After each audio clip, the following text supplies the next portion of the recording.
enwa ebe so ne ye gold no so abra da bia ya ma ye gold no so a Dubai India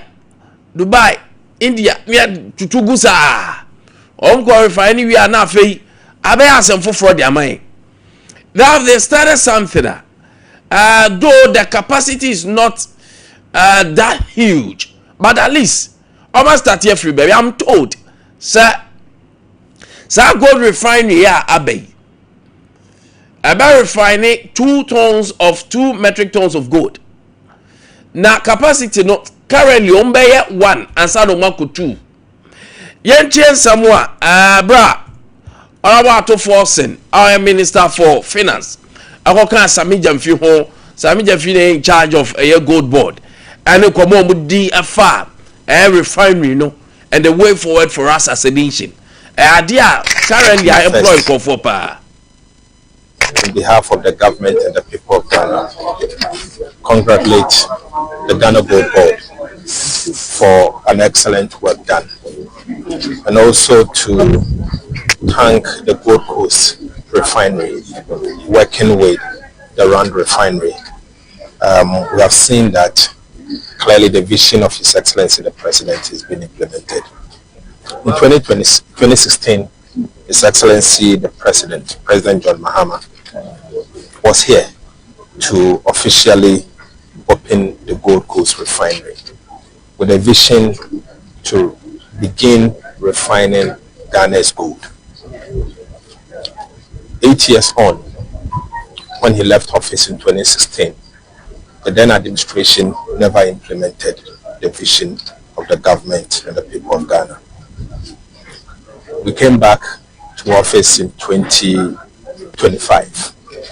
And in January 2025, during His Excellency the President's first State of the Nation address, he signaled the formation of the Ghana Gold Board, which was an anchor in our manifesto. In fact, Parliament passed the Ghana Gold Board Act in the first half of the year.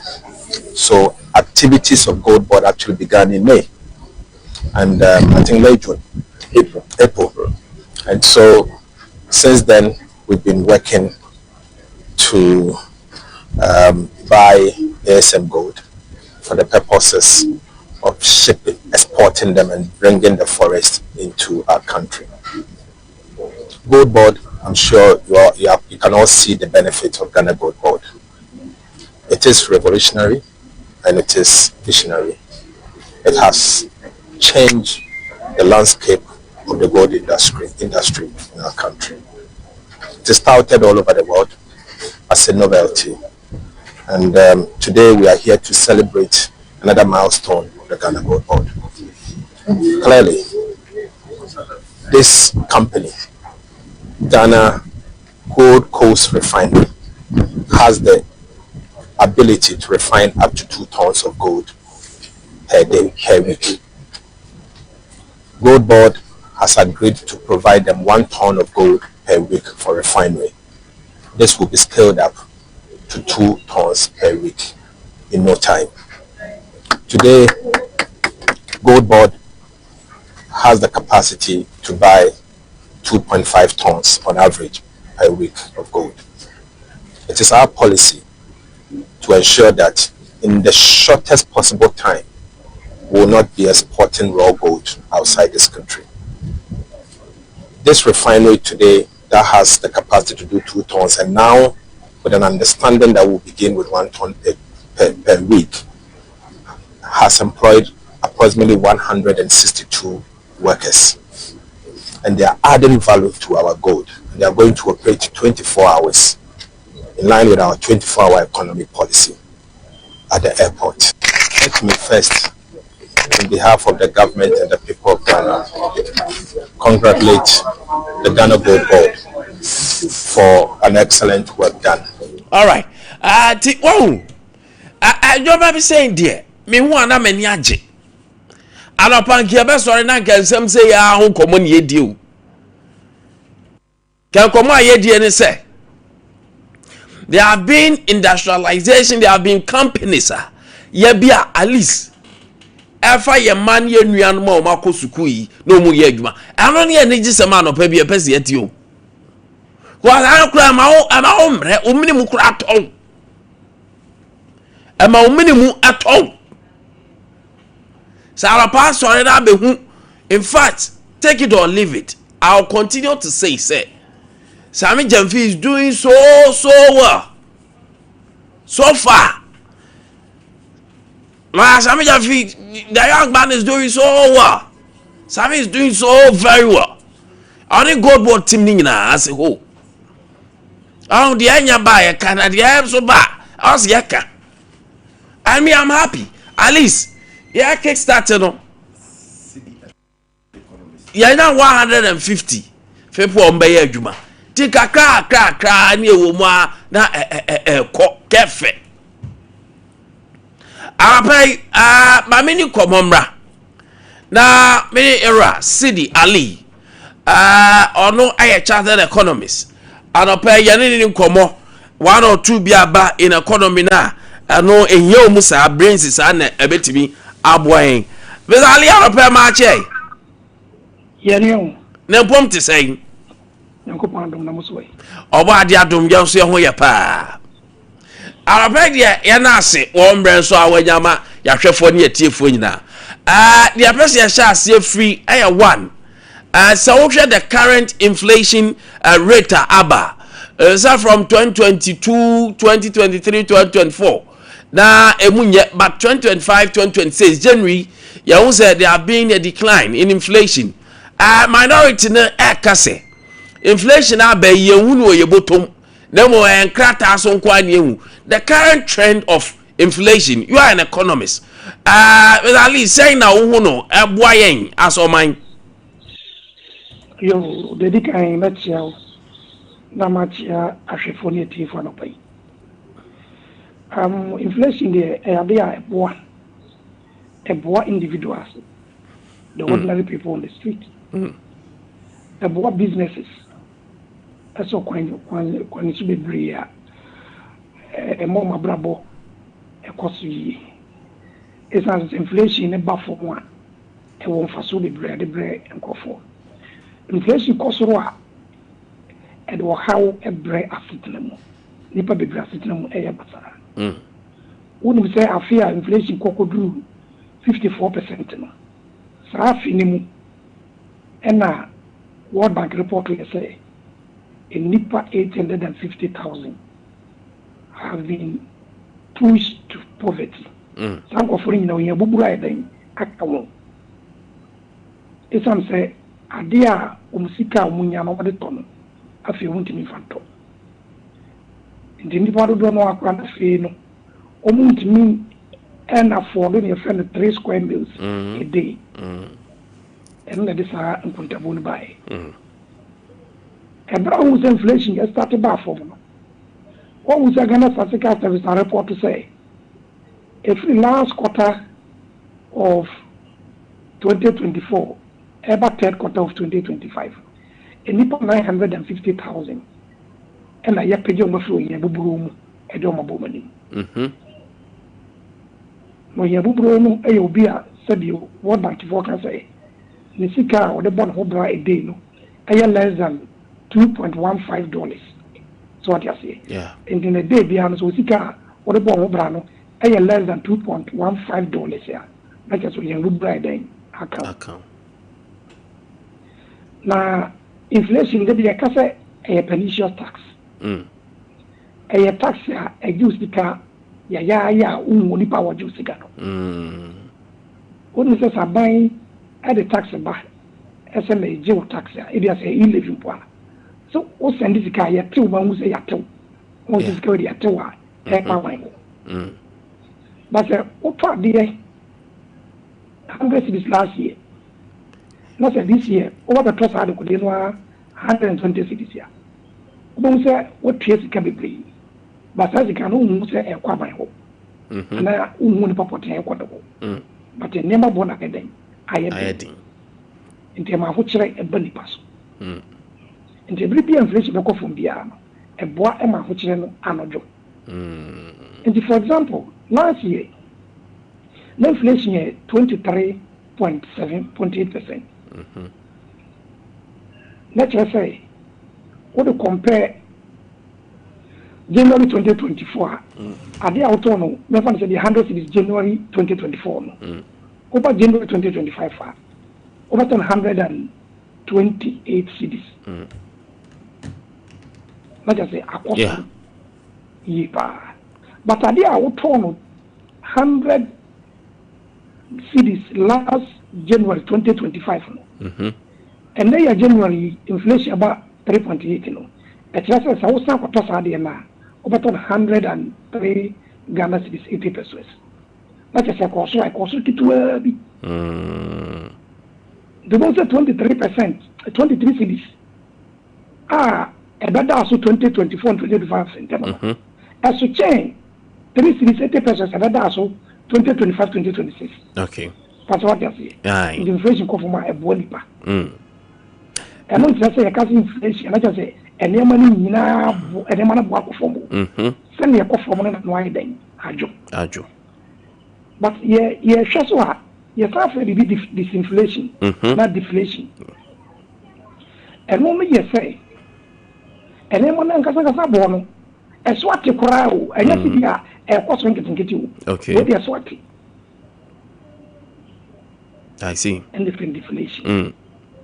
And so, Ghana Statistical Services, at me, I report what say a name, a free 2025 million and a book of them. And a name and a boy day, a basso. And it's a obedient by the catcher say, a name, Nibono, a costro, and not saying cost will be green. Ghana Fonte, na paper so onipa one can of create kuntumpo. Kuntumpo. As I say, yen na yen so offer be to say diesel and offer be to say petrol. Yeah. That's what it.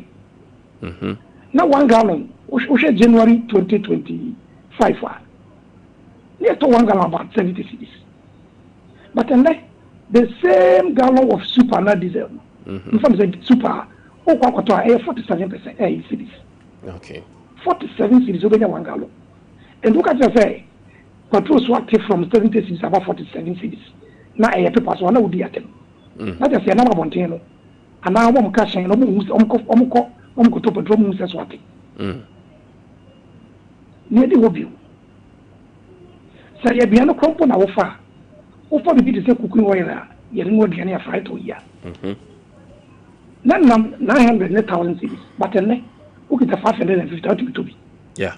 And look at the catching and a force of papers over the atom. I see. Cement, 1 bag, I could do 130. But then open cement, no, that 80 cities had to be. Gas, I don't want to be any. Yeah. Selling a kit one, I school for you to buy.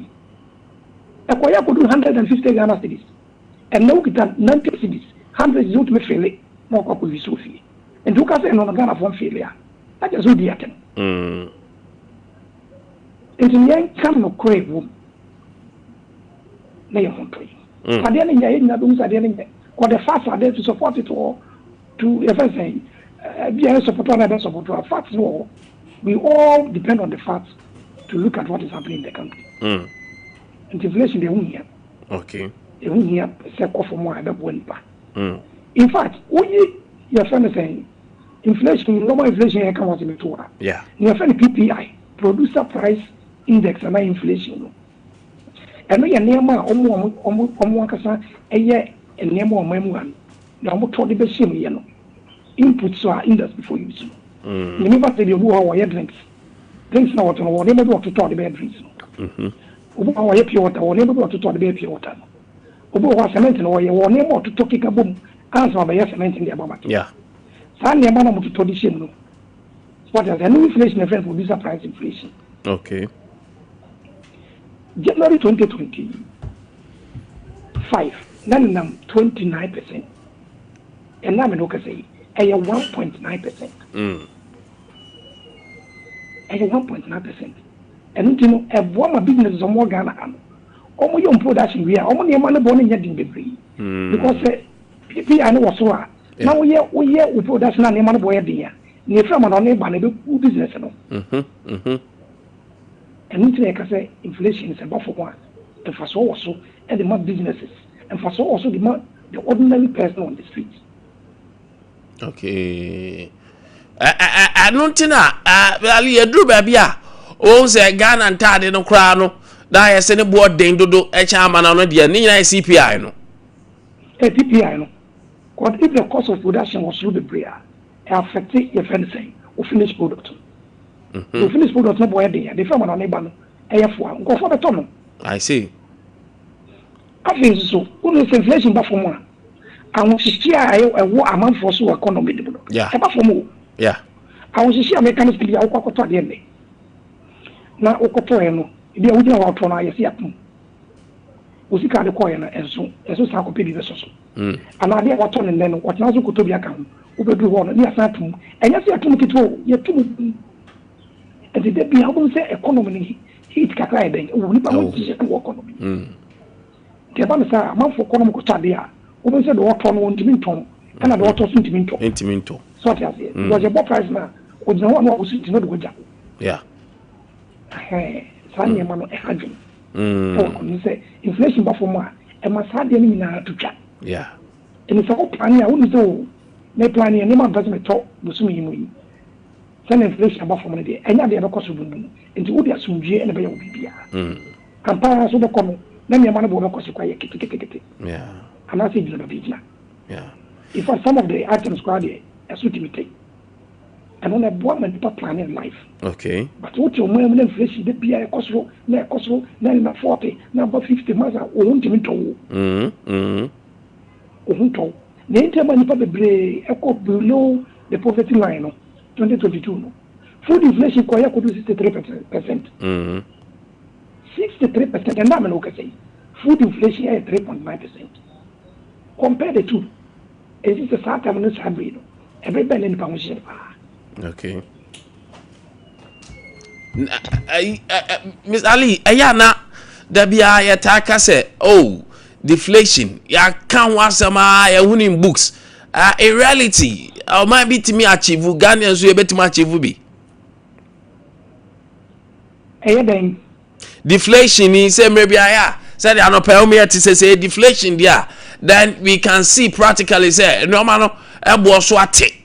That was I say, yeah, they are 31 sem you no bookum. Can it be a point in time as of my beti bedroom level? I said number of business out. I don't be why and fat with the gas and fat with the petrol, with the diesel and fat and no a deflation. Oh, okay. That's what it takes. Okay. So now the things to come in inflation so above from now, I see. But you feel once and then one cost. What is all sharing and as service Savina? Yeah. And I did never cost so power or Ghana and the Kakadu. Obiasu did as was in the Kakadu wedding. It tried to be a ton of Mamma. Kakadu never cost so power. Today, and then a more near Brody, meaning I walk about from a few cabin. I don't say I don't back food inflation. Another food inflation. Okay, I see. Ali, I don't pay my nasi for our education or the amai. Mo, yeah, that's very. Era, Sidi Ali, Anna Ten and Kano, only a chartered economist. I don't pay any do come more afa, a inflation. Da, Ebra, Eba told ya na. Ebechem so say we share inflation cry. We food basket no dey account production inflation about food inflation and dey account ho a. This is a time un say ni mienu nyina ekope. Normally un say ba ko so ate na ba ko so. But this time round un say ni nyina enso e ba form. But minority nti ya no say oh. Inflation dey say da bia mo de ma no na eka. Madam, I can you and reflect your bottom. In those times, then down 54, somewhere around 22 to 22, about 23, no, about yeah, say, about single digit. Then I'm 5.4, so they see about 3 point something. Now, I don't want a minority can say that. body the money man krata so twro and inflation I say the inflation but in reality no over inflation yes and tie enema bo so ntete metwa am say ato bi so politics to me friend penny kakra o sabin prediasa ato bi amanyo semi etimi ma enema bi koso because metepa say ya the inflation ya politics na ka say oh inflation about from so aduane bo nko from we I sit down and ask myself ya bua pa ya na say adwemboni ana because people are expecting them to know more and much and better no these are the same people omu ed inflation edi agree because there is nowhere in the world minti bi krada say abeka say inflation aba from tiatete nyoma so baby but inflation there be amaka to bi me kan wasem kra na mabere inflation no get adicate to say the na Dr. Ali so chirichi say at least yenim kra say aduane abin de dokono no to hia yenim say aduane na bin inflation ya dia e che say scanning na 54 point something percent no so that time no within a month okwa akoto ade say me fu na me kwa akoto a meduro na fo ne bo okosoro sa wa kira me di ni da bia no ebedu ba bitimi ni wa kini biem because awa kira me ton 20 cedis no say sa quantity na me ton 30 cedi because nyama ye de sa wa kira no ebo do kosoro enti kwan afa so tutu mu ntam no enche se ye nto ade mu biemu then o ma ba 3 point something percent no se e wo 54 a me awacha me ton 20 cedi do as say me ton 30 cedi because I'm 54 say about single digit no me ton 30 biem me ton somewhere around said 20 and I'm ton me ton e bia around 20.1 20.2 e je me kwa kwato a there be am di 20 cedi say also mpebe 1 cedi so na 21 cedis because my ba single digit but say me free single digit now about deflation there eno there me nkoto no 21 cedi biem me kwa koto na bia 17 cedi 19 cedi eno no nya inflation eno ye deflation a deflate but say me jina won say me ye inflation there I should forget it sir I don't know but amanyo for ne to do bia ojo mu a on to mase arapai ye be di no ho nkomo baka gold board no so also said here akwakodru na say yeah export your raw material when it comes to gold you be refining any Sompa e de maye nyina now as Kwame bebe mame go back to KJT ko KJT asem ne hame enche kra anon be ka che say Kumasi City Market Limited KJT eka eda ho so ka ye mrebi ye betwa akane mu ho no de ka be 1.6 million ado betwa because management ane ho no they so poor na keje chakrodru ba bi na ho bon management didn't take good care of KJT ho eji kani akura omo on mana isi je for the modiko na adade omoti ko pai nom si enough is enough nom ko twa kaniem aron se be de dwa e okroma eji aban ba so no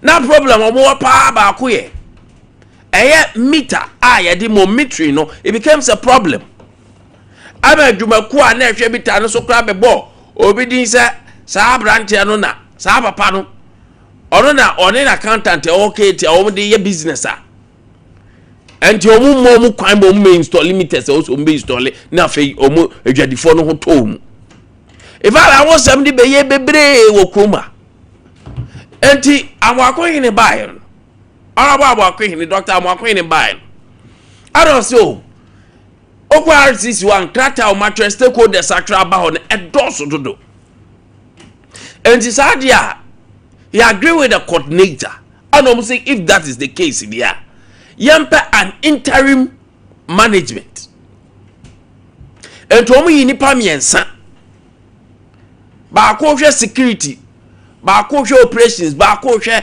general manager and all that. Tisa interim team your team na owo a so ma sha ase sabi edi nsehunu se de adwadifo ekanyo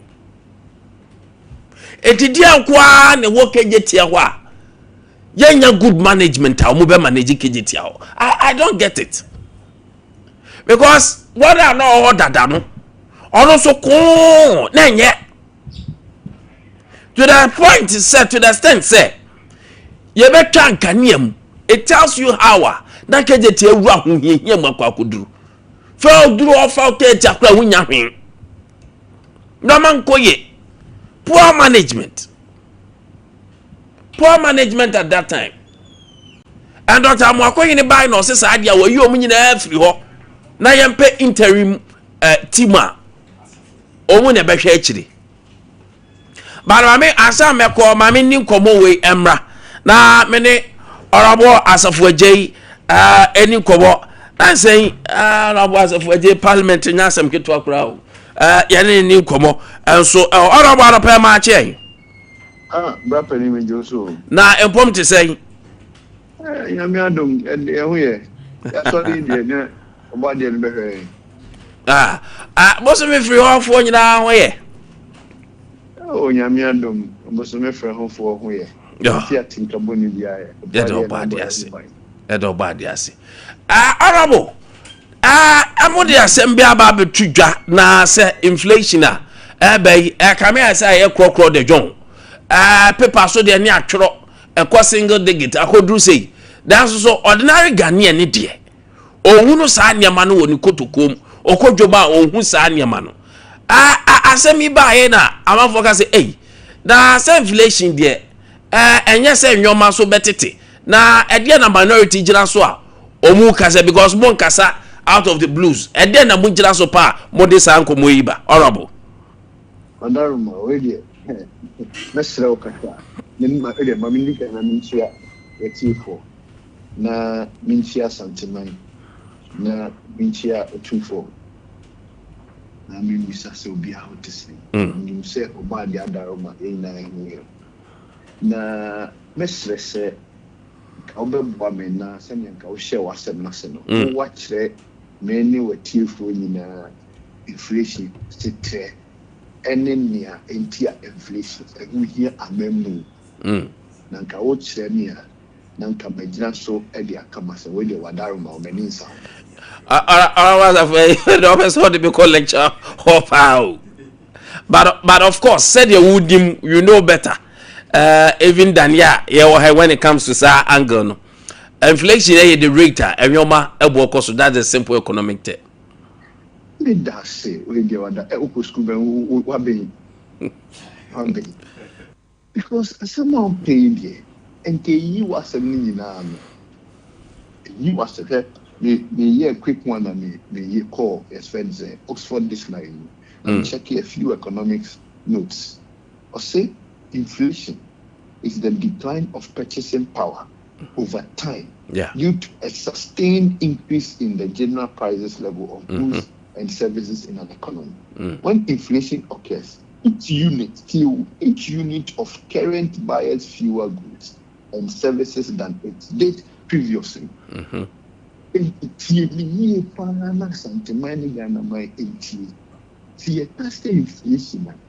and just said senior yadisika otabie si yadisika bebiri potadia just inflation no was through yadisika kakra bi potadia bebiri a there's the inflation no form and to see bu mine inflation once somebody inflation once somebody atoto eniama bo ho ne senior yetimi enya won de tade it is me I'm a family to free.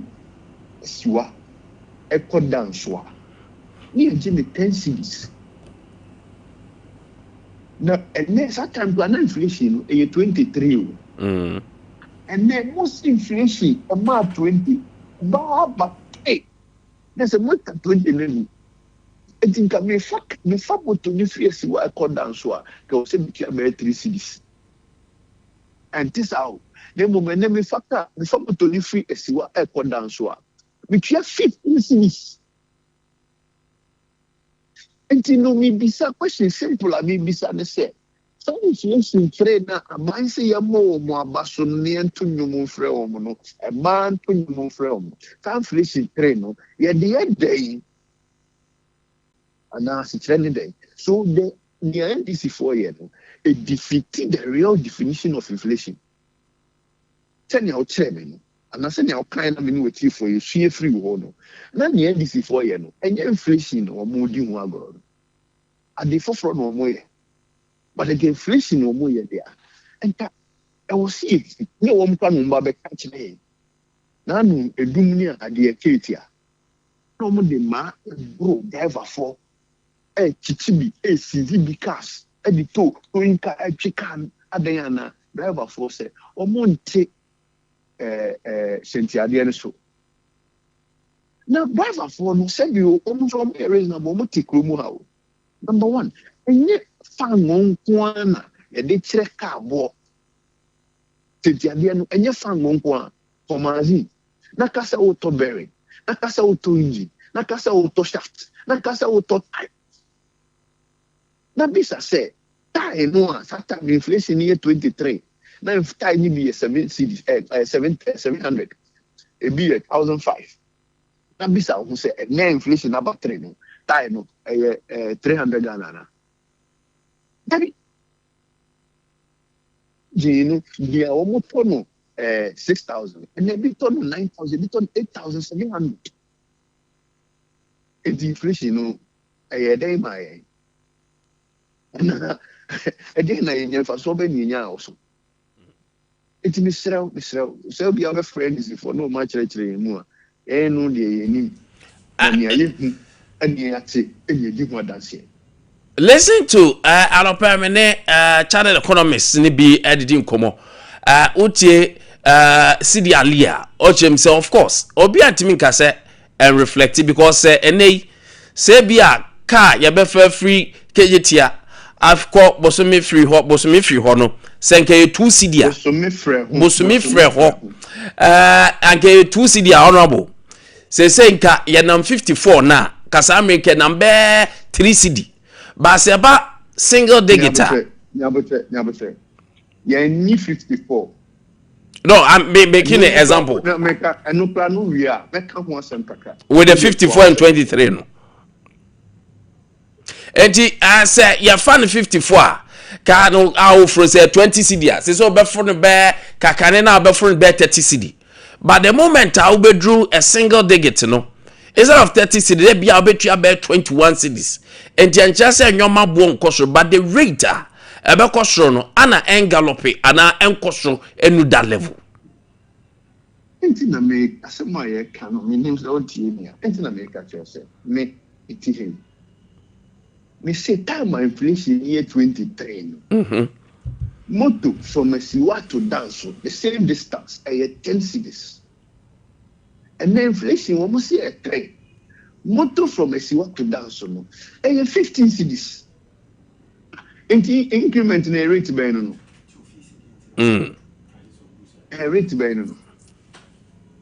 Economics for the better me. Rate by no movement here. Because you say you do me and I say rate I have 2 million.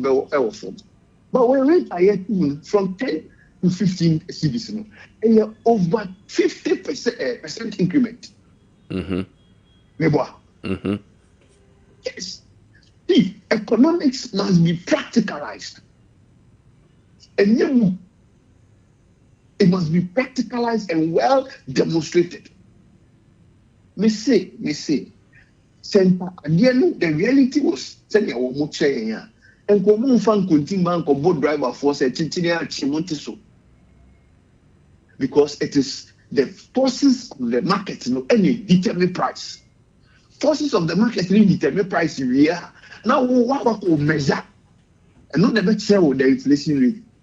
You don't determine the inflation rate, and now come say over the boom crop for say, monthly or more the so then inflation rate now will determine. I never. I'm saying that I don't so can say because once as a nation, only price control no. The decision of pricing, no, yeah, nah, it doesn't rely with leave price control. Men kofan yama bebre men frafra na en confuse one kasa. TME. Maybe I'm confusing you. You could determine inflation. You pick and yama bebre egu basket no. Now see, or must strike average. No more there no after the rate of inflation. What you say? We do not determine inflation and come and force people to reduce their prices to correlate first appropriate with our inflation rate. Yeah, who economics be other. And your inflation rate must give us an indication of what is happening on the market. It is the inflation rate in my indication.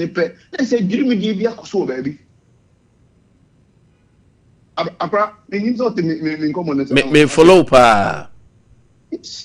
Because only determine inflation rate. Now, you show they determine prices or there be. They determine prices now. What show they determine inflation rate. That's how it's supposed to be. Yeah. And to leave the market, the forces of the market, will determine the inflation rate. You do not determine the inflation rate and come and determine the prices on the market. Oh yes, sir. Anything out of quantity by teaching airborne microphone. Now, on my Ghana Hano, Yenti Yahoso, the say in Yama Ecoso and the Boomai. And now MPP wa Bamuno. Now, the world market price for fuel is 137,000 per barrel. Sabu say 137,000 per barrel. Now you're told 14 cedis per liter. Now and a gamansu we are saying mansu fuel per barrel are between 50 to 60,000 per barrel. And if 14 only half no, maybe it is a half 14 now. Come down to 7 cedis per liter. And in the it is not the doing of anybody in Ghana. The world market price and they determine their money. The world market prices is determining these things. Now, say world market prices need determine your manual. You measure it in your economy. And not the better senior economy. So Ghana as a nation, no fango poor stations now fango moton, Ubian who catch us say, Mekoto Cantamanto, and I'm a Kotoa Bosokai, Umina a Clafiaman on never. So the prices are not determined by us. Jimmy Bisa say, again, buying iron the fufro. Now, it's a 7 or 2 for winter. Prices been moving free 137,000 per barrel during the Kufado's time. And I'm about to do 50 to 60,000 per barrel. Now,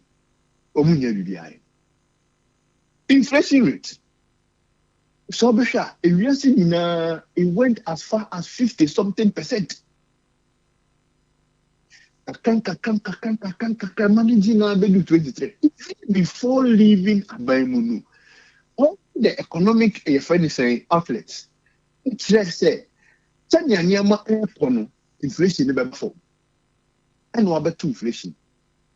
And our form. Send your bar from me suspect from bad because a form too much. And it's there market hole. But the honor me knew one day I make come once. And one may send come share Ghana Statistical Service. No more, no more. Me kwani assessment and my suspect be by me to me Kasabi. I don't say I come here as baby about leadership here Mutasano. Nature say, Untina say Master no, I appreciate Master so. But to hold the Maya and Coco Cacransa, ye beba hoichi. She gets no moon, a more and you know, what's a senior moya be a best Oriano pan, no inflation cause zero. What I say, by the way, they are so much eager in performing on paper. What you bottom. And then from where I about 90% of Ghanaians, Omunya Somfa so. because obiara nipa kakra bi pe na wo muka ene ko hwe kwan ho omo mugina mankwetia efa ka kwa dum omo mugina Santa Sera about efa ka ko efere bantama omo nyina omo pitaka fango na ya teso no omo no efre no ye teso because driver din so no ohwe niam a ode ye ne car no ho niam a enko from ekosro a na eko enti ye bisa se inflation we no ye ntiatie and enye no so na ye hu we ye man mu ana ye economy ni mu cabbage a ye to no ade to inflation ba 3% cabbage ne bon se san ye esro na eko akra see eno me catch up se me pe kokko pa kokko ya tutu okwan ene me to bi wole gon kwan ne ho 7 cities betting back one ya chem mienu inti body back no 14 cities video pe ne tutu ye o ya vanti ni anka ho sebe enkatie no a na me ton 1 city edidi me kokko no and then start any 2 cities ni kwa no se ne ya chichire no abafo ya tie nsa so it's inflation 3% ewe hi. All right. Kube. We bono 3, 4. And then Kube is 7 cities. Kube is 7 cities. When you know 4 5 cities. It's inflation. We're here for Accra. Alright, Mama Kwana, a quick one. Enra, what do you interest to hopa? Zambia, Ocean Foreign Minister Obekache say Zambia so abe visa waiver ni yenya ho akanham na be 15. We'll take on it. Say waiver na koso yenya 15 countries hectares you can say visa waiver o ko ha as a Ghanaian you have a waiver on that. Me sure say Adeboni. In fact, say the free movement no. It is part of the African Union's agenda 2063. Okay. The plan I have drawn and the whole set will integrate the entire African continent as one place. They may allow free movement. Then there nipa could be there with me a call. And yet no could dinner or free her alcohol with me in a So it is a good thing for us to have this arrangement with Zambia. Meaning Zambia pa. African Union. Yeah. In South Africa, Zambia is a good place. Ohojo, and Yaboni, but Niamika said, Michel said, there was this away that's now it must be aligned to the interest of Ghanaians and our economy. Okay. All right. Zambia phone team. And Kitaku gave me the Zambia phone team. Enti visa arrangements na visa waiver no timemufo benya so faso opportunities ben na yebetimi a church timemufo say these arrangements abuse opportunities yamaye enti assess those opportunities meaning so timi nkomo no say me to asepa yes assess these opportunities what assess these opportunities ebebo mine those are the things we must encourage. Some of the visa waivers we waive the visa the whole year, me sure say Ghana for nipa me sakra because I told you so. Me Zambia, I mean some of the friends saying countries are no more visa arrangement. So it's not the number of countries we are having the visa arrangements with that matters. It's about the relevance of the visa arrangement to our economy and to our people. And then we hear. What you say? Ghana for now. Don't wanna echo US. Don't wanna echo UK. Don't wanna echo Europe. If I never be free China, if I never be free her. Some promo and one real impact on our economy. One any woman visa arrangement and every boy, and it will go a long way to help us. Those are the steps we must begin to take. Okay, I say. But I will commend the government for, attempting this low-hanging fruit. It's good, and you're back. All right. And more, mama. So yes, you're making say, well, most countries now. Ghana no because arrangement here and faso kase be buy it so no and never back to them for so. I don't know much like kase. Then young krunk na for a whole year crab and sure say Ghana ni back me no before be ko ho and now back we do ho and back of family maybe about beton and no be baby and no arrangement now. In fact, Pasobia, dance for, in fact, Pasobia, time for. Okay. Arabo, my engage watch, Mammy Jow. Now, wait yet till mommy because our committee so, and you been with AU. Now, why yeah, Juma travel all over. Kotoka rename me, Ujina saying. Na penny be what you come for. Friend come for you.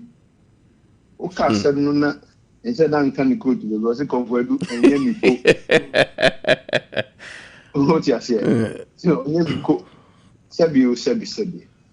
But the minority will take a position on this renaming thing.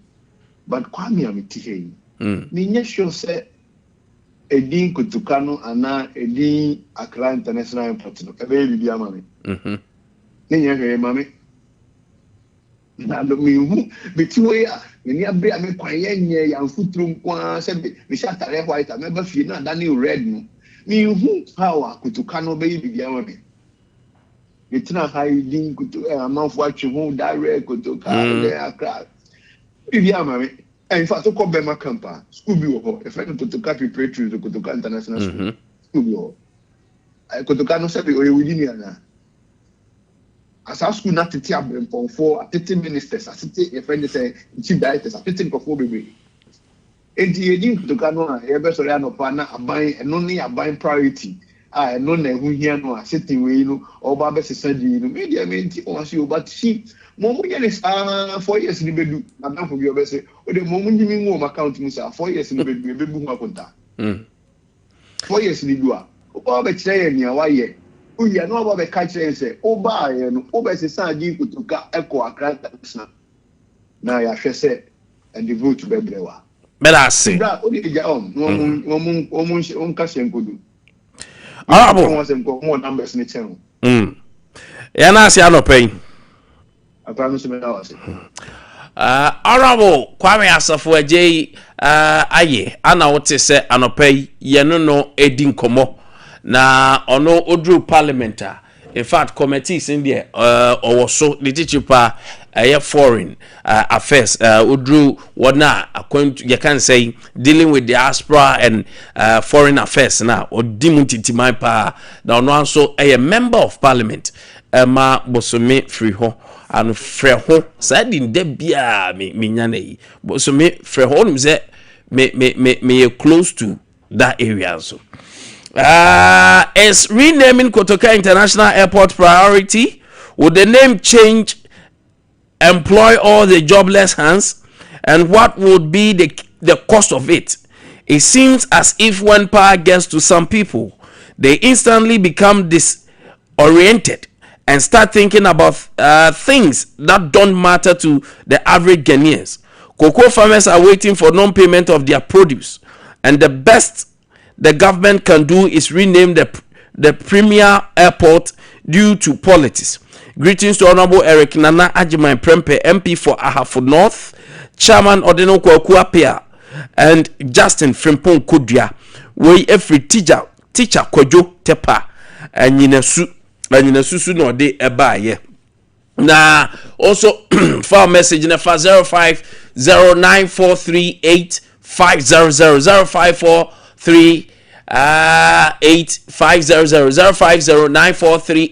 0509438500 ana Sompa 93.1 or the Fawa anope ye beje Kwame ye din komo bebre na me wura keje tiedim na ye kodi nkomo yi Kwame mami na sia anope na ye nche ya tifo na ye no masese o mukasa fidie da Sompa TV Sompa FM anope ye ni so se adichin bia o mode yen edi juma kejiti ya honkomo yi Kwame akopija bano. I think it is high time say etoda sa party we na ba nti ye ne ehwe eye eku we so ye ne ehwe jumadi we so no I was say ye jade to baby na etoda yama independent body bi ana say yama system bi eye autonomous kakra yama no de ne ho na no regulate ne ho na no danda ne ho because kajeti ano obo a MPP ntale ho NDC ntale ho ye maame no ye papa no mo ton ade wo ho ya na edi juma wo ho nti ye den na ye ntumi hu say kwan we ne yɛde market no fa so ɛbɛboa na ba mfa so de ama yɛ nyinaa na dan ne dan nyinaa party A ba party B kɔ party A kɔ party B ba na akɔyɛ so obi fa ho de adidi na obi fa ho ayusu na adwen de agye sika ensem fata na odi adi saa congestion yɛ na akɔ so yi wo na wakɔkɔ so wo na wakɔ gye sika na yakɔ tena si wo se ɛhɔ ayɛ ma wo pamo mo ahyase na na ɔmo hyase ɛba mako no muhu yɛ as assembly ana mu enhu na sei na yɛ hyase o nti wobɛhu sɛ ɛkɛfo mu baabi na obi akɔhyɛ nneɛma na odi nso asi hɔ na ɔtɔn na obi akɔhyɛ ntadeɛ ne brazier na ɔtɔn na we yɛ si assembly ne te hɔ assembly no hu Kwame wɔn nka hwee ahyase na ɔmo hu sɛ hɔ nyɛ market place for these people sɛ wɔn bɛdi dwa no yɛ nka hwee afei ɛhyase akomua na ebenyini na ɛyɛ kɛse a na afei na mo sɛ mo ba bɛpam wɔn saa time no nso wɔn ani aka saa time no nso wɔn ayɛ den wɔn create ɛyɛ customers de ama wɔn ho wɔn nim sɛ ha na wɔn te a wɔn ba a wɔn bɛtumi adi dwa ne nyinaa nso kokosi sɛ edwuma nni kuro yi mu ha ne nyinaa kokosi sɛ sika nnim ti adeɛ kye a wɔso wɔpɛ bibi na wɔde hwɛ ne mba ɛde hwɛ n'abusuafo school na wo kwabrane a wonim sɛ ɛhɔ no ɔmo te ne nyɛ ayɛ mma ne n'asefoɔ no wosu wokɔgye sika ma ɔmo baabi atena like how wagye sika na wie ɛba bɛyi so wadwene na ɔman bɛɛ kura nie prince ɛnɔkorɛ ana ba bɛyi wa no obi a ɔmo kɔ office wadwane deɛ prince nyako afɛ ɔmo so ɔmo kɔte a ɔmo se ɛyɛ koko sika wo bɛka sɛ koko sika na wagye nipa bɛɛ 400 3,000 to 6,000 kabom na aka kyem sɛ koko sika ɛne yɛkan sɛ KCM ɛhɔ yɛ de ɛwɔ Kwame mesi sɛ koko sika ɔno so ɔsɔre anɔpa koko breakfast sɛn na ɔne ne mɛ dwane ntoatoa ne ahoma soɔ saa ɛfiri kasa Charlie it's too much na Mr. President also the obeni bomodi anabra be yi ano ne enti ase so wo de say koko sika kra wo je say wo de ye dan akwa diske kan say koko sika say no pressure say koko sika wo je say wo de koye dan o de say wo de koye dan na de enti na ade ni fi o nchen bra be chire mu ne enti ase asa ye ti ase say oh say na koko sika na okra wo je say bia wo de to koko de amoma na wo de ye bribi na bia bra ne enti ase na say mu e be di achi Mr. Prince tibra ba be yi ano for my Kwame back to your inflation you won't say simple question and opinion ni bisa na say the fall of this inflation ya experience you know who is really benefiting it why na a young faso dear pa edman timebufo no ya ye timu ada ne de nyina ye digwa ye tod ne ma ana say on paper apan no ene so wo mfaso de ma no ana wine pa na enya so mfaso I don't get it. I want to understand because say atumia free 2022 atumia free 54 plus abedru 23 2025 year babeti yaban babeti over e babe rumu 23 sa mana babedru 3 point something it's a question I was here bisa say now reflection on so when though the beti ase ni ebe hu say the rate at which are not prices ne kosoro na sika kese HC fewer goods no say entisa biem no I was here hu so say at least sika kakra bi uyi nso a utumi nya niema bebre sika kakra bi uyi nso a like eso bamfa so at the mouth na nkoba say still you experience deflation still the rate at which niema bo na was kosoro na entisa biem ema etete so badi ye hu Kwame ba ni nyina twakwa kosi say ni nyina twakwa kosi say it is because say your lorry first your transport first your saniema no yenya nte so ntina ye niema hodo onso no yenya hu say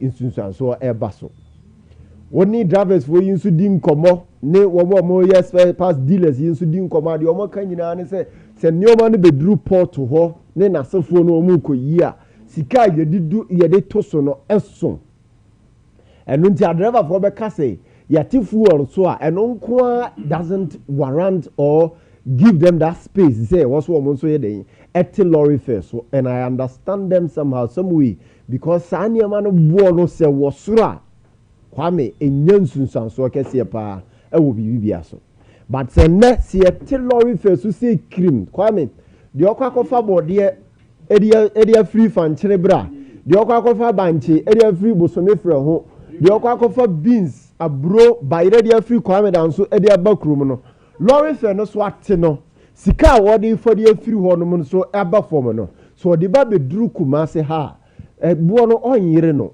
ebuo no ompagya no ebuo no obema na moderate sebe ode adwene beto because your queen models near middlemen no Kwame when they determine the price of saniema hudu ya yeton wojomi safo in determine enya ban inflation metumi aba from but they determine so okofa niema no na ne lorry fare ne transport fare ne wosoro a Kwame oba enye de woso otititi niema di film ne lorry fare niema akofa ye owia ne mfa so obenya ohwe na sebebo na nsa no the price no dia babo enye biribi mfa ho lorry fare no was ye na fi port no ne spare parts ne yete so a ebenya nsunsuanso ewo ye daily market no so Kwame bread me ho me na say Anope St Andrews Senior High School Emra Sheriff ne enua Kennedy Atenasi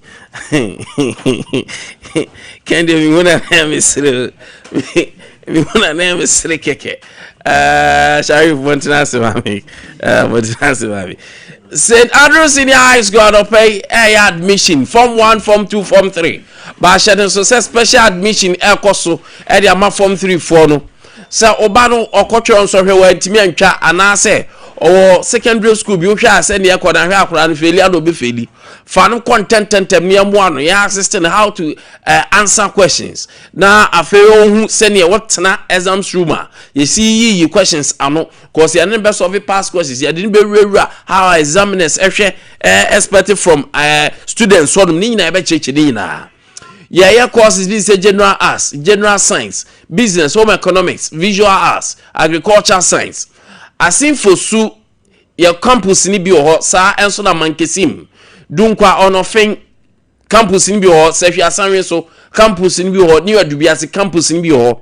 Fra 02446 96911 02446 96911 and 020-789-1004 na yemo na campus a open no yemfa nko se wo hwe senior classrooms ni esitie na wo hwe compound na otim say serene audisua dia ekopa your professional teachers so mo bu ankwada no na morally o mo live right na fei academically and also so omo coming out with flying colors. Kingdom garlic capsules, Kingdom ginseng power capsules, tremendous capsules, product Kingdom Herbal Center for Aqua Faba. Me saw Kingdom garlic capsules and bitters no. Boa ma immune system na boosti. Stroke pa die ono noma nyamia dum away. Sanso na heart disease. Sadia dore we die mu a whether cholesterol ono nom Kingdom garlic capsules edin bitters na wa oti di na da so na chew release stress afei anxiety ni arthritis fighting the power. Kingdom ginseng power capsules no eno male vitality boa mema mo mutimi di akagina mu pa usisi na ye oya o mental stress so o mentally o ya stressful o ya nyoma enkoye odwen a ensiso kompam so a emfa anope Kingdom ginseng power capsules no emema no na emma mo extra power ema ni nyina agye atum se no de eno ne number 1 se odo ananka ewase anase infections ahodo na adokorew anase oyoba na enoma nkoye wa yefie ho a etwiti sanyoma ni nyina natural health formulated medicine eboa tremendous capsules ne de ema no agye atum yanko Kingdom Herbal Center Okenshi Drug Lane ana pharmaceutical shops eden herbal shops ni nyina obenya enoyi bi ho. Fra 0597-298-8255 855 0597298855 and 0559761144 na onsusu ko bubonre bi na emwa opa anapa ye tu kwan na yakosua ade yakosku a eye express group anede eko Canada, USA, UK, Australia, New Zealand, Germany, New Crack, Kawina. I don't pay bra, na yam wow, na also so dream, emblem. Say scholarship, and I will pay you a mononia. Ya boa child timer, scholarships in the school, a deba, anything commodity say, na. Shannon so say, ya dear, yen ticketing, our from pa, and two coin, nas up a ticketer. O consortia, ye bear arrangement discount one pa mawa. Wabon say yes, ye masters when it comes to traveling. Express group say anopay, menkan sure say international exams no say ye chow tuition no any registration no omu eboa ama watimi enya santity an when say sa international exams yi ama kwantu ayefo enti sa GRE GMAT TOEFL and the courses say international courses ni na ye chebi ewo from 0249000448 0249000448 and 0508111343 0508111343 and 055555 in your 055555 0067 I pay for any HM one more kumasi as of labor runabout or now be huyen Accra Kaneshi First Light on your Otama, your community 18 Lashibi Golf Filling Station, Yane Lashibi Funeral Home and a bench so Anope East Logon, Monko Trinity Theological Seminar, Sanson Takrade, Monko Market Circle, Yane Hot Ernesto, fast food no Anna, a bench so Sanson Takrade Market Circle, Yane Sunyang Silver House, Oko court dining ho ho ana be huyen Silver House building ni mu anye wo okọ ben court dining ho Tamale for monko Tamale Technical Hospital ho ana mbe huyen Tamale Teaching Hospital ho na mbe huyen sanso na babia ni for enko court ho ana ba beto ye ho nom ana patient so set 21st clinic esa yade bia nanso so abasiatica dia me sorry na mabom mu ase ama 21st se wo to ase etwenwa besi una ase a hweye na wa hwe adi na eba be yo anopa bomodin de tutumrika ko 21st branches ni nyina bia okwa doctors and nurses na ready sonographers wo ho lab technicians wo ho ayeye lab services na edi amount ni otwa scan bibia ye no ho a massage chese ye wo professional obia or physiotherapist a obemiamian afi ye onfidie nso ho a no so sheki wama umoja no ni ntini nyina ejina so kama anopa kuma se ahwan overseas Sompa FM Sompa TV ye ne also no more from Alpha Radio ne ne omu ben so sanso no bo ase ye cancel quarters call junction e wa na be enkran yanko domme market sunya yanko sunyani teaching hospital ona be hu yankransa so e ho techmai oba obehu 0249 311 0249 311 311 0540311311 Anope Sharif Machen na ompom ti say chudi ampo nyankopon adama and his excellency John Dramani Mahama into 20 bibia edida na kwemo boko yada obo ade ase elho Sharif Abdul Karim member of NDC communication team Ken Anope Mache Kennedy yeah inia open now pomu ko saying adum nara aja Ade Akye Abia then I was na and then I was trying to pay there na no yes sir you are not being fair to me who say Sharif for some once ready plus na shemu no look but my idea that is why I was expecting you my idea because never in the history of first timer shaky ground and it tells you we did a clean campaign and to said the incent I check akra bi anka be have you 4 months pe and they told the whole I check anka mo be I was so many 90 we tells you say my idea yes my idea me fast dama mention not team no Edman Junior Rita Chief Dawson they all did a wonderful job na remember say na achiemu you say bebu I'm happy say Ghanaians Dr. Brian Champon, but you see, you're into the focus is since Dr. Alhaji Mahmoud Baumia. We need a kabum na enkunim dia baba NDC amemu ene we know nyina nim so bema me Kwame Rema and omuna mom say inflation baba from medasi mo team no mo ye ntempa congratulate Dr. Baumia. Oh yes, that's how Dr. Brian Champon is. Anana muni vim tina ma mo dana say no next year ni vim to be honest you see well so is a military man and oko battlefielder. The results will show clearly, just like now against 2024 against John Dramani Mahama when we saw the figures coming in. I was part of the coalition team of my constituency, so you could clearly tell say this is really what is going on to make sure as it's a game and as a sportsmanship that is there was a way you come out congratulate the winner so that in your foster unity they are to me at the free and system. So Team Brian from Asabia, Nathan, Kumasi Regional Team Chairman Brinya, Nanedu, Papaya, all the youth organizers are ye nim Jumama Dr. Brian Champon. You know, so say you could see the Anwadden so better Dr. Brian, Dr. Alhaji Mahmoud Baumia China, Yetimi Edin Kunimti. Kudos to Obiana Menshian North constituency. Yeah, we also was the only executive member and all my constituency executives, from Miami boss, Kwame organizer, chairman Tony, Omunina no be a bomber, but so said they were leasing expecting say that 1019. Team so made that team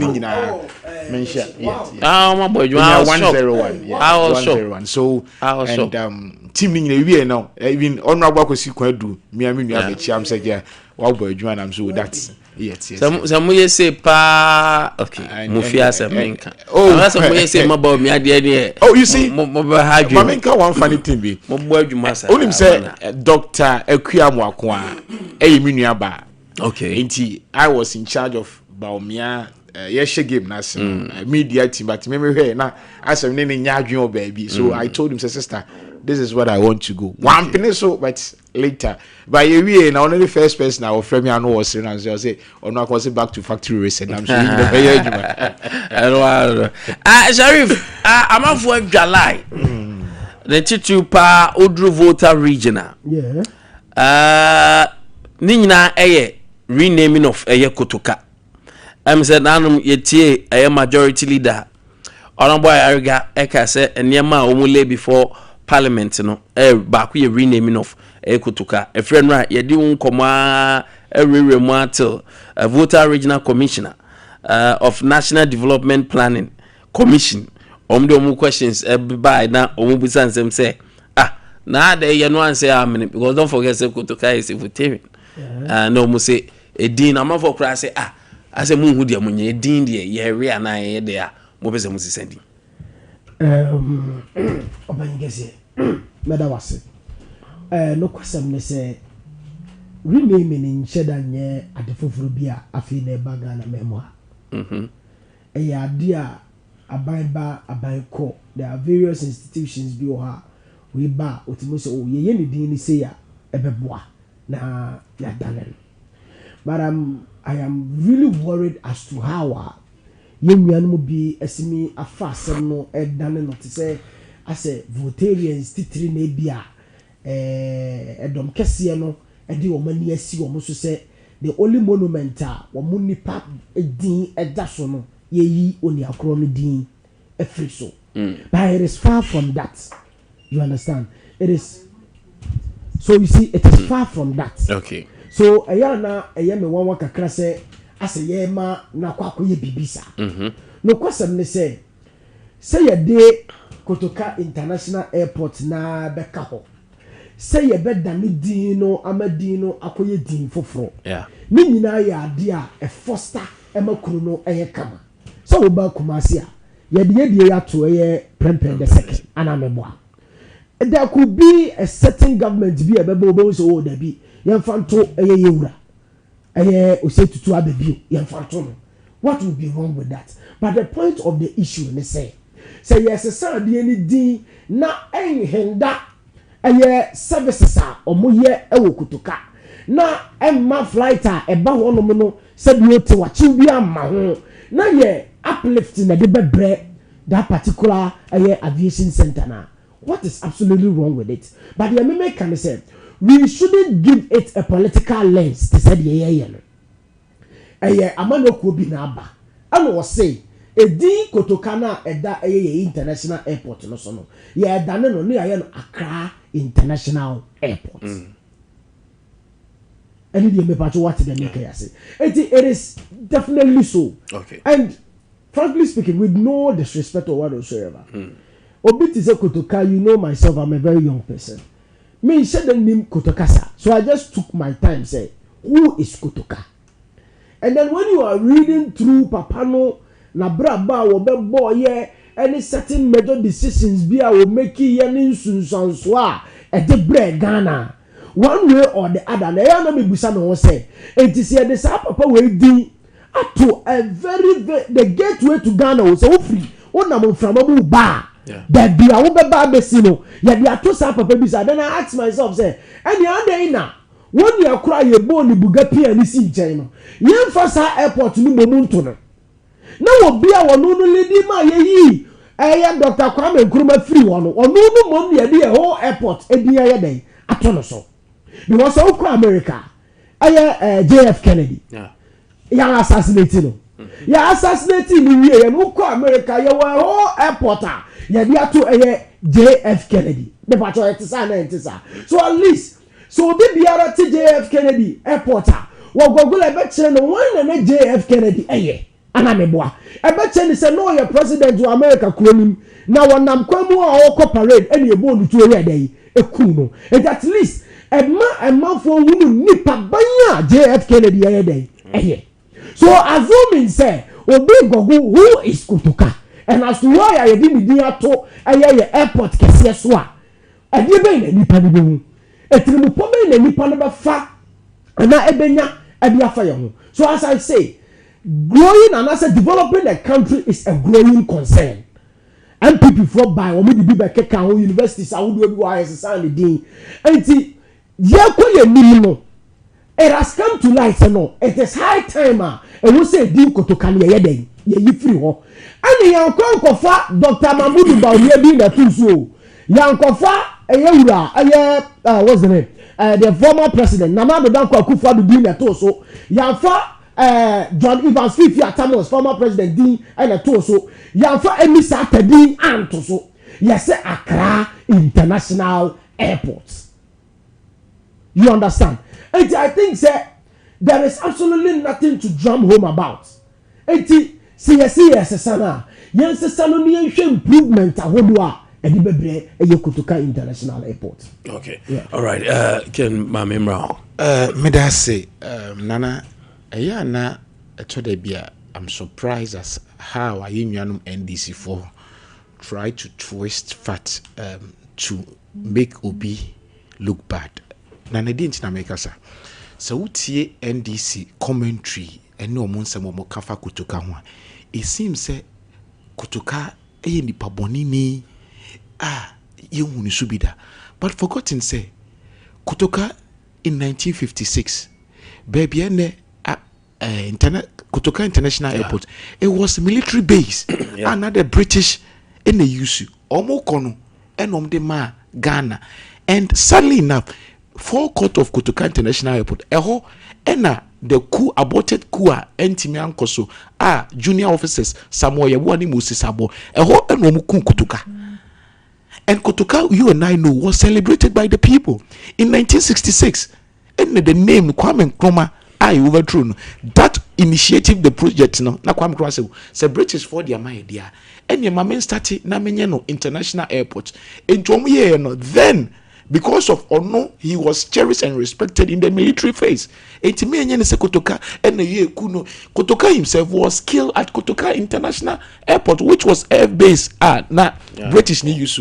So let's not he was a martyr. So let's say the records are there.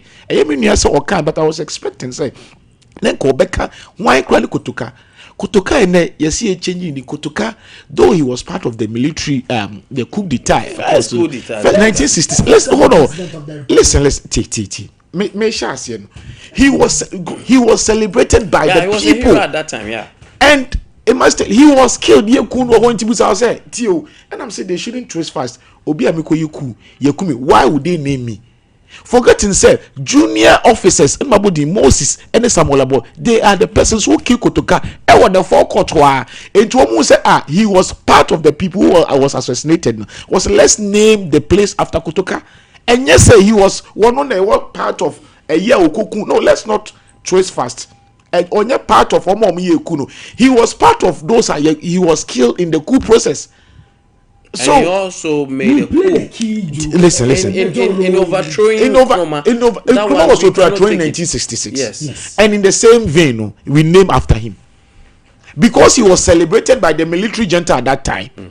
I mean, I don't have problem. He made mention of JFK, John F. Kennedy space. Yeah.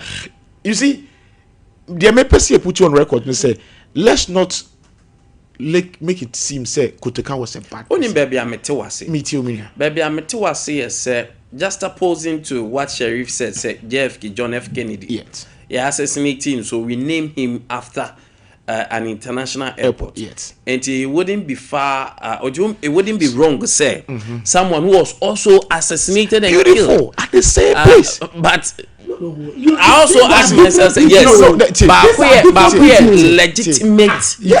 legitimate president, and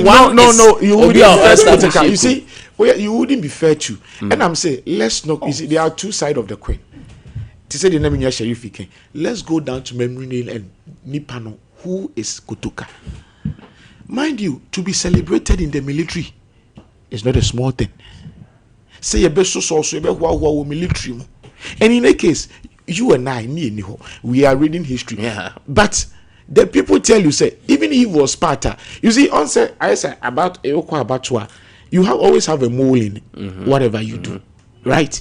So you ask yourself, say, after that abortive, the word underlines abortive coup, and in this junior officers, so I'm surprised, but anyway, me, whether it's whatever the question I'm asking said, how is it marketing the country? Eddie, everywhere you go, I don't Kenya opportunity. I'll travel outside. These things are not and can't the day what the people expect to. Mosene Apia Kenten university yasesano the question of the day is impact ben the Indian or Ghana in this many Sheriff can say was say affecting the process near okay uba akwa what does this the go same to place? So you ask yourself, say, what I've drawn about renaming. All right, Ultimately, Kotoka Accra International Airport at the end of the day, the services are air cost no. And no be back, none the back, what you be back, say those are the things, but Kotoka try to build your own. It's of no use. Maybe on your man so cry without. But I'm the pen. One say it's a whole. So you mistake the phone crash him. Cry. And the way they handle things, no. And NDC for they should be up and doing now. Kotoka go back how these things. The airport in Biako domestic flighter. I'm telling you, I had that experience. I was like, all right. Yeah, now there is inflation home common so eba. So they say inflation are dropping. I was like, me say free. No, my mission is free because minorities now asking questions. Yes. Ken, with inflation, minority is saying say it's paperwork. You who be a cost anopemene honorable Asafoje, Kwame Asafoje di nkomo. Bosome freho. Edi nkomo. Edi so free horse always be. Why say Kwame na one? O twa na yo. But he's saying say of course inflation number from but unbelief says only paperwork. Nana once again me dance. You see? Na make asano NDC omobae no no more try say inflation number from entire you put to the record say 2 consecutive years na inflation was at the single digit which omatias here and about 3.8 but nana the question I say I'll ask 3 questions. 1, inflation almost see about from no ordinary Ghanaian now what you want pure water and near ton say sachet of pure water near ton say and near ton say ye free abem sachet of pure water was 7 cedis and I say 10 cedis ye free abem no na I mock me more brandy beyond my na mock ye say and ye ton mock say the ordinary Ghanaian inflation now all can I was so the reflection on the pocket what's inflation about from but metal electricity and then obia me be him say auto electricity 100 cedis ain't me from a month dollar will form and then say auto school fees cost inflation will form a journey cost or inflation will form. Yes, there are some commodities be about form, but the ordinary Ghanaian day to day, me mama akosua mansa, me sister fienya akwa wote race cross or no ton the spices ne niema no. Okwa inflation about form again enya fa no so. In any case, you see Ghana for enche obia benya broken heart.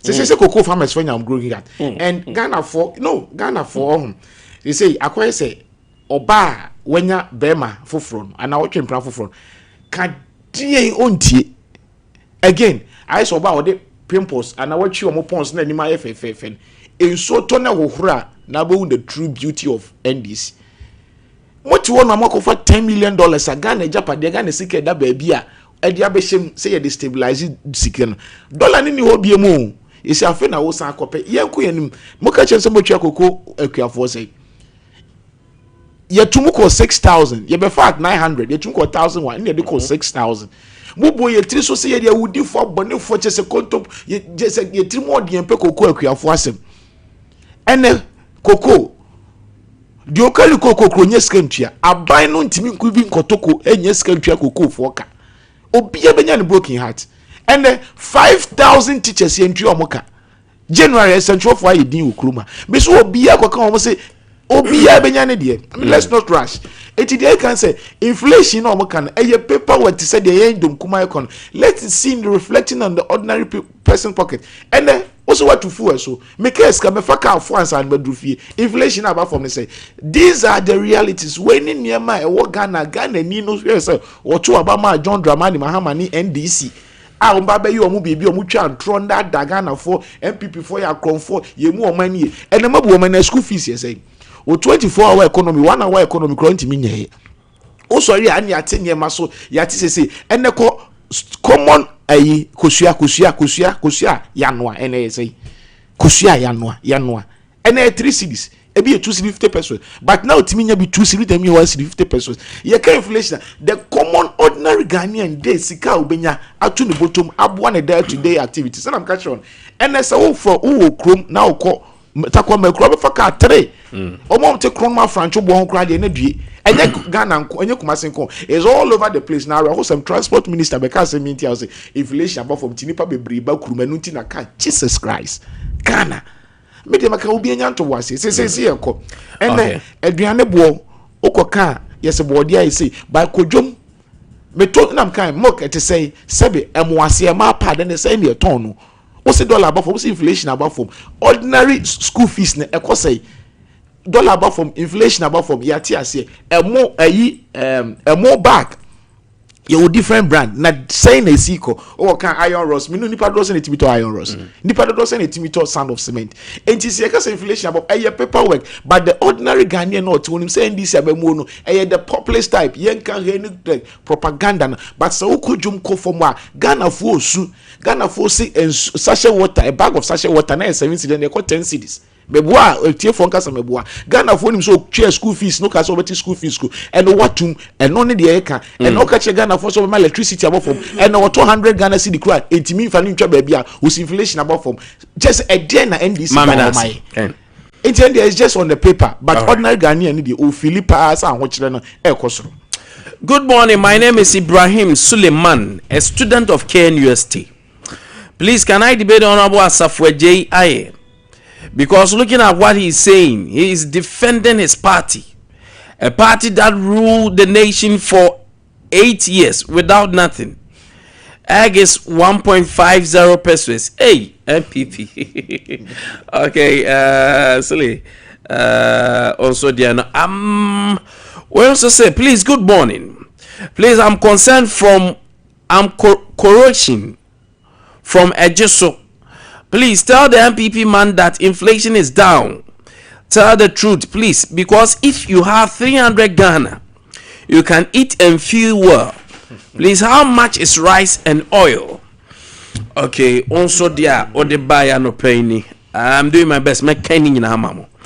From Almighty Crocodile inside Asante Achem Agogo. Good morning to you and your panel. President Mahama should do the needful and better stop the renaming of institutions. I greet the 2028 President Dr. Baumia, Chairman Koka, and Honorable Kwaku in UK. Way every Almighty Crocodile. Ho. Ano de buy. Makoswa kaini na WhatsApp line is 0509438500. 0509438500. Sharif, inflation. Abusapenyi, mena wase. Ya kwa kamia kwa yese. Ye nuanom MPP4. Omo ye adani omo te se chameleon. Ye wo kromu ha. And from 2021 eba 2022 womo manage inflation ni yie no. Omo be ka kire ye se Ghana fo kroma dwo mama no ma bo ayefu e wo kromu ha. Se enne His Excellency John Dramani Mahama and the NBC aban no ababam ni ya catch say inflation now we jan was 27.3 etimi afiri sa 27.3 na ba beduru 3.8 na mu ya catch ra wo say e manfo ko ma duomo a wo say e ye krata so eye den na koye krata so but me nyam be ma ni anaze me nya Kennedy nkoma me wodi nyina ya koye say sabe eye kutre janan wa metintuma na obifita atatu ne senti ne se wa no nkata te yi waje atumu se e wo mu se no ma bebrebu abafom de meaning say you have accepted and alluded to the fact say ampeni ampa inflation na ya ka ho asem say abafom no effective manfo and a manfo so hunu so mfaso but say you create an image be my manfo hunu say as inflation a ye manage cripple na genatna sidin no asem faso bi eni so a na ya hadwen and now no boss of we aya ni statement awon won kasa read here affirm to the fact say His Excellency John Dramani Mahama ba wo ba yi wo yi manfo a wo mo sefata so wo ba be di akon nanim because was anya no one was Ghana inflation e be group zero and indeed there be a person at the Ghana inflation economy and the million kasa no one narrow assembly to the essence say because say when him say iron rods bo abafom when him say cement bo abafom when him say there are other various commodities say one mountaina no bo higher than abafom but me boss the obi say you can say inflation ye den ya inflation ain't necessarily say adie no ye tum anasa ye den ye teso but it is at the rate at which adie no ye tum no and ye ka say a 1% see e betum no eso ate e be about 8.3% and your penny pa timamu ne bia wo hwe ye sabra bia wo allude to that particular fact and so obi ni message by say and so kura 300 Ghana cedis a wo didi ma no to no e be duro bra bi wo Ghana mamu hanom na emrantie wo krom hanom aya 101 ye nyina ye te ho asem wo didi anopa ayiawo midi enumre ni wa pa bibi kakra e dia soso but ene aduane obu ene emoboa ye fo ene anwoboa ye fo ene kivo gari no wo kwani abanyina ye fo a bibi kakra bi akura obi an wutimi tobi ye dai edi so meaning say His Excellency John Dramani Mahama administration ya wode ba ye no bibi biara e kototen and per this asama yake aya 3.8 a year yake and John Dramani Mahama na akotena da bi no no ankasa abodwa and onu anu mi no siri o aya Ghana Statistical Service aya Dr. Alasan Edano and the secretary ya babonte be kire say Ghanaians komu aya den adwomo all in the name say at the rate at which ani eto nuoma mu no aya den aba fam ama nuoma boa ya den ayefo ama obi akodwaman so a onya bi ya den eto emfa hu ni sika kakra bi ya den ekurawo ba ya na ya me ya say anytime bia ye be hye bia no they try to use transport fares say omomo time kura no ye to petrol say no na what's the name lorry fare say but what they cease to realize me say babia ye won and the Ghana fuel boy your foot to the essence say a month for the petrol egunsa ni dey to who be what TikTok na wo mo the petrol egunsa because petrol boy your foot abroso but one thing I you na akwa asama si na Kennedy I think say from a government divide you know what see am ya aduni ye den ekohoni it is almost as if say who as the government of the day I will be here wo abo modern ama nuoma aba from no timamufo na waso mama abia no reflect ma Ghana ni no say abandon modern ba wo bemi no wo mo masa abia no yade enkoso because the lorry first asemi ayeken we see fuel boarding we to 1 liter for 22 Ghana cedis and that's what you to diesel for 10 you to petrol 9.9 na abia no boa ye fo adan na wonte aye wo lorry first no so matimamu ni hu say wo koma dwena wo koma doa wusu will transfer who come ajo na dia ya dey e dia mana mo no so feel the benefit of the economy na ekoso no but I just say yakofa national security for be gina ho and say no what the appropriate fare that is one thing that was here nyina ya hwe ni ya kasetie na Ghana for yes say your mindset on how you extorted from our own individuals because you are right near refraining from some woman a time will come in this particular dispensation of ours, you know, the people will neglect the rule of law because the GPRT for and the price reduction in fare and yaba. Now you as structure you don't want to comply with the Omoka. Then you hear from Ghana yeko. But the fact still remains the same. His Excellency John Dramani Mahama. Ani yewura to force ne manti agodoa aka no baby a ma yiri infiliation no baby na ewo ene baby o ma beduru no Ghana fo ani aso Ghana fo so wunu sunsun sanso ewo ma brabom Ghana fo wunu sunsun sanso ewo mu botom Ghana fo enyamtiase asurunku bi se baby a no mo woni baby na yeyi o ma ba beduru no wo mo woni se ampa ye ba ye be bidi aboa ye ni echi ni ese like be bo credit no I want some no bebre but right. In due time you better make sure say the big bia bakoto thing because let me to tip ra kompo yese wo to tip ra konso pon se emoja beba one landing term emoja beba Sharif Eda say Nelson and very good morning Nelson onwo ye de o sunyane me anopai mutie den Nelson mechawa no paper na pochum ho ye de arabo pochum so ya chia no way free Boshe ba amisti Gosu Zongo President Mahama should do something about the current situation of cocoa farmers in the country because they are suffering too much and it shows clearly that the NDC party has nothing for Ghanaians. Regards to Dr. Alhaji Baumia, NPP presidential candidate, Honorable Mevisawa Kumsin, NPP National Women's Organizer, hopeful, and Kwejo Nsafua Poku. Sa koko nyome that my catch President Mahamo. Good morning, Masio. You guys, you are doing well. Na koko edi ko baby o. Filippo Kwabre Kasem. And this has nothing to offer Ghanaians. NPP will come 2028. Greetings to my daughter Frimpong Mansun Echa Felix and my mother Jeninso. Wefi Filippo home. My brother is doing amazing job. Well done, bro. Dinah Jemfi and Linda Fuakumiwa Oba Linda say Nana all the way.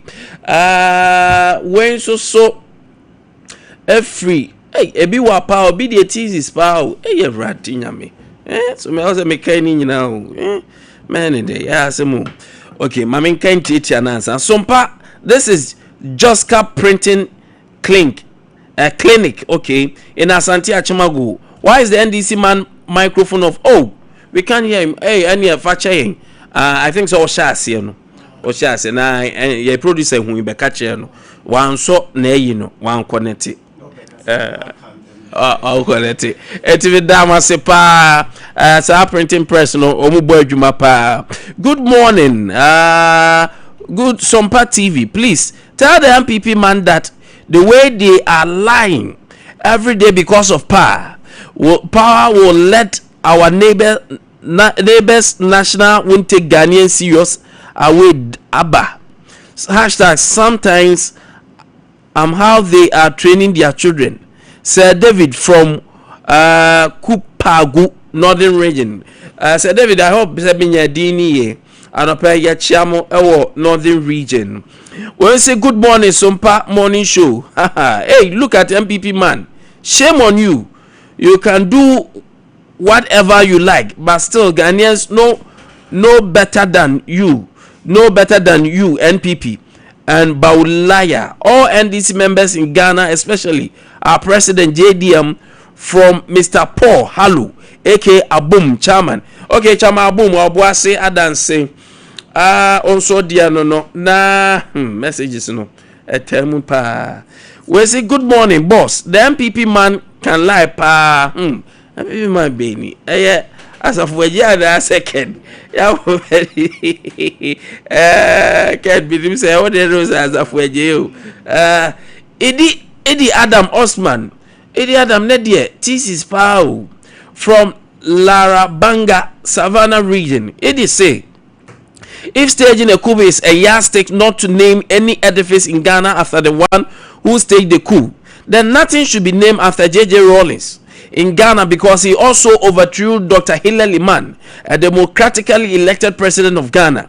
You can imagine what the NDC would have said if it was the NPP that was about to remove the name of Kotoka from the airport. They would have, as usual, played tribal politics with it. Edi Adam also there working pieces kama waha ade amame nana ya also do birthday na ba mehu ya ba hu adwuma ma nana ya almost almost every service provided by the government is increasing now. School fees have increased, water bills have increased, electricity bills have increased, DVLA registration has increased. National Identification Authority has increased their fees. NHIS registration has been increased. Hospital bills have increased. So where is the reduction in inflation? The NDC should stop deceiving Ghanaians. Idi Osman, Larabanga, Savannah region. Mamini way free. Good morning. How much is cement? 2023, 120 Ghana. And now cement is 76 Ghana. Unfortunately, one for Dian Kahu, but somewhere Abuzo, I think Samehu Edin Viwa, if that is it. Kwame, I was a kind in Anso. Ebidia wa. Okay. Please, sir. Good morning. Please, we the medical laboratory technical need your help. Please, AHPC is cheating us. Oh, really? We have paid for our PIN renewal, but they are refusing to validate us. My name is Memphor Dinin to Johnson. Mate, the producer befa ya no bedin komo. Na obi abo krono a aya na em nwanwa se Ghana Education Service ni Ghana Health Service muzumu yebi. Eto obi etimi shock me o. Now that Ghanaians have regretted for voting for NDC and their incompetent JDM, what we the MPP need is unity to win power comes 2028. Greetings to Koka, JFK, lawyer, Chirichie, and Honorable Mavis Awa comes in. Okay. Okay. Good morning. Sompa TV. My name is Thomas from Brekum. Please try to talk about cocoa farmers. The government is not paying us since November. Medase pa minua ye share corner se. Ye ko discover cocoa hunsem ni nyina ba ye. Ye no Kwame I think 3 weeks ago. Ya bomu a ye ne cocoa board ni nyina akasa. In fact me ka randia be asem wa se krama ne nkofo ni bi adwala na menye dwa be dwa ne ha me. Maka ne dia maka. oya adwuma pa yebeka ye bone a yebeka messages no egumpa o yamfa course on. Hello, good morning. I'm Oraku Ampim from Kaswa. Please ask the NDC man that even if I receive 5,000 Ghana a month and spend 300 Ghana only on food a day, my salary won't take me to a month plus other expense. But here is the case that we are not even getting employment anywhere. Also, dear no. We say please tell the NDC communicator that we are here and there for them to lie. Again, our eyes are open. Suleiman Ibrahim. My messages in your. I think Kwame, we've done well. We've read a lot of them, and so na last topic here na kameban so the time now so. Mame focus. 0548 931 931 0554 931 931. Kwame Nkwantabisa so. All right. Hello, good morning. Good morning, boss. Open you did baby free. But I'm going to share a friend Yakuba Alaba. Yakuba share to my family, my son, and again, I'm on the same boss about to. So, the part of maybe some sort of Spanish airport. Tama is here, and Jim Bennett also. Now, Accra National Airport, or ever in a day, Kotokadi, editor. So, at the end of the Papia and Flumba. Sana next year, but change the NASA for Accra National Airport. Sana people, so many for the phone. I can say, yes, it's a deal. 430 4.4 almost all Casano. I take a CSC 430, a beer dam. I'm so a year of 430, company for no more info. No to be PM Bacasso, and they have a change the kitchen, the Omuno one, or some Omuno, and no, Ebacasa. At the end, two more, let's change Mama, the Piaba for who could have fight the quality to the full inflation. Hello, good morning. What are my lower radio set to the mammy? Miriam, lower radio, the mammy. Kwame, I'm fine, Pafro. Hello, good morning. Hello, good morning. Hello, good morning. Open you, Dini, baby, I'm free. Okay. Enti ano pay. Yeah, but I'm listening to what the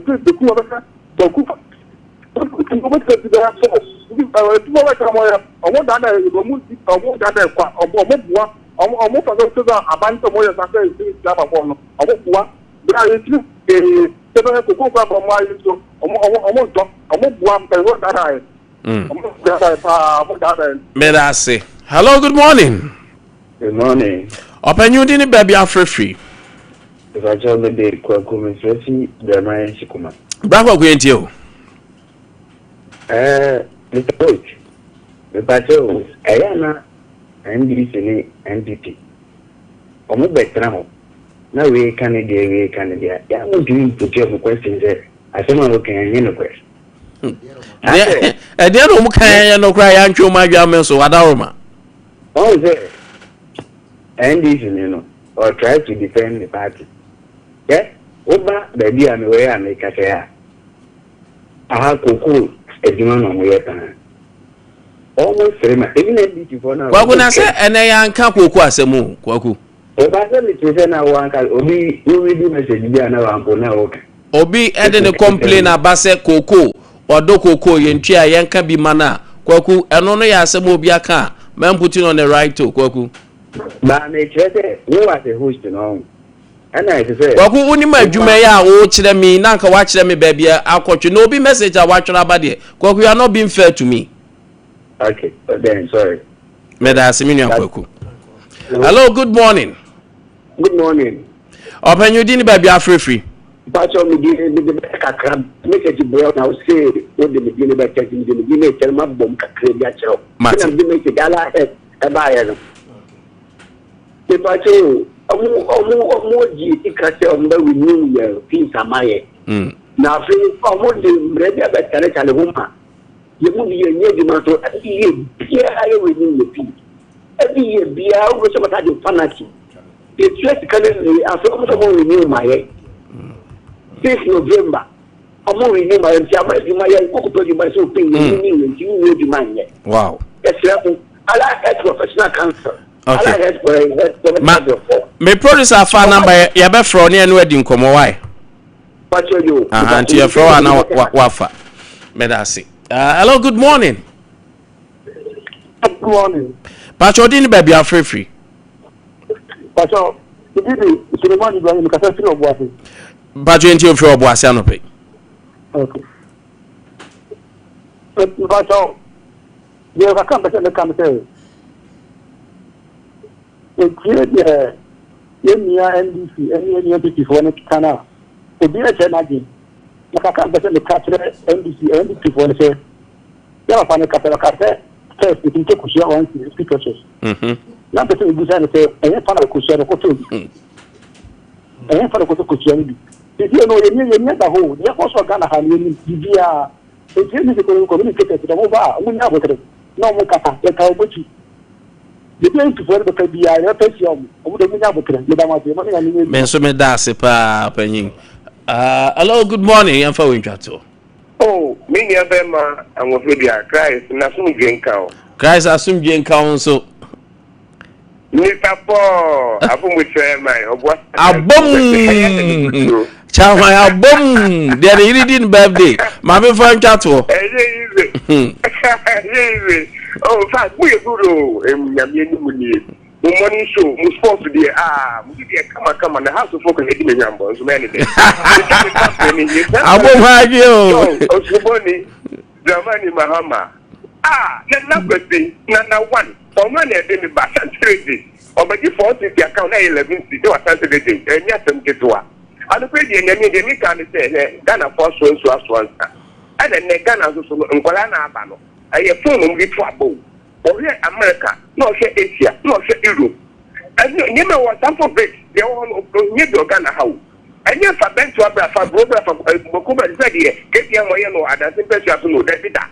If you buy a let's from Kama, I'll get you betting that covenant never be so. Many you what you're going to pay. They make say, coming 2028. NDC, he the Medasi abum.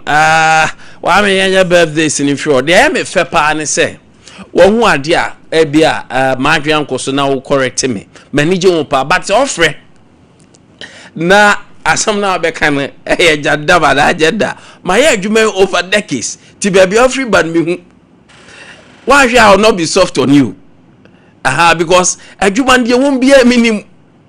Minimum obio or it mash that say a friend that attack host today. I know all this. It me shall say my adwuma che. As it was against me what if be going to. It shall say I minimum. I love it so be correct. I'm not above reproach or correction. Debbie. Oh yes I manage it. But so be the message about no say me one koko ho asem. Now because about correct Kwame Nkwantabisa correct with you. Said you are not being fair to me. And you won't cry discussing that means in common cry went. Oh, yes, and you're fine. This share with them. Yeah, birthdays MCR. Okay. Honorable Dixon, dear Stuttgart. Honorable Stuttgart, happy birthday going out to you. Honorable, we are proud of you. Oh boy Juma. Brokum West. Honorable, and then you say Yamisha at the Maupa.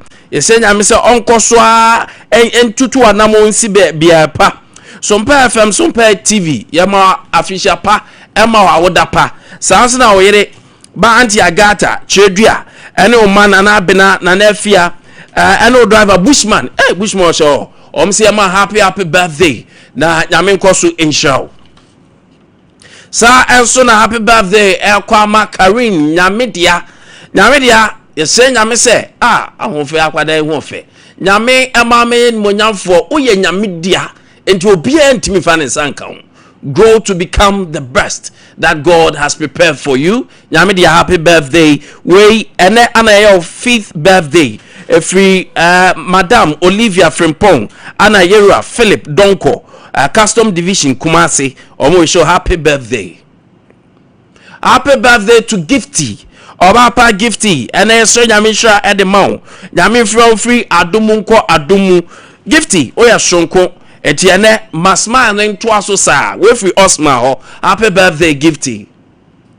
And then happy birthday to Maria Samoa Obasamwa Mary, happy birthday to you and ewa wodai o mpasaso yama official pa ma happy birthday mpasaso achiase in Hafo ano Southwest District ene yese nyamisha ene ni mobro hu ema o yese Yakopon se o ma anya kese we free agenda kobi ono so wa achiase Hafo ano Southwest District. Happy birthday to you. Ala happy birthday come my Richmond Amankwa Richie. Happy birthday to you, sir. Richmond Amankwa Elias. Another donor from engineer, sound engineer Papa. Awa Sokore Mampong. We free Utochomto Odoire. Madam Veronica. Also Dodo. Now I can say too much. And happy birthday, engineer. And come on. The last birthday also and come Precious Mimi. Way every essence our Cape Coast. Precious said you're precious, you know. Nyame emma enipa nyina hu how precious you are. Nyame ma wa ho fenti on move from grace to grace. You are special. Continue to enjoy this blissful day. Way every essence so Anna Eba. Happy birthday to you. On that note, mommy, sorry. Now the Ember Power in the team. Ember, baby, I will be a Michelle. Orlando. Aropayo jinam gidigidi the only match man on sports. Aropayo jinam one team no babesum. Nyamisha am gentlemen for coming. Your friend na Kwame Osun Nkwantabisa my friend Nana Nkwantabisa de ko yemfase da manyame. De anko nipa ho adwuma na Ade Akye. Nyamisha no onyo kese. Kopim so be kese pa. I'm out.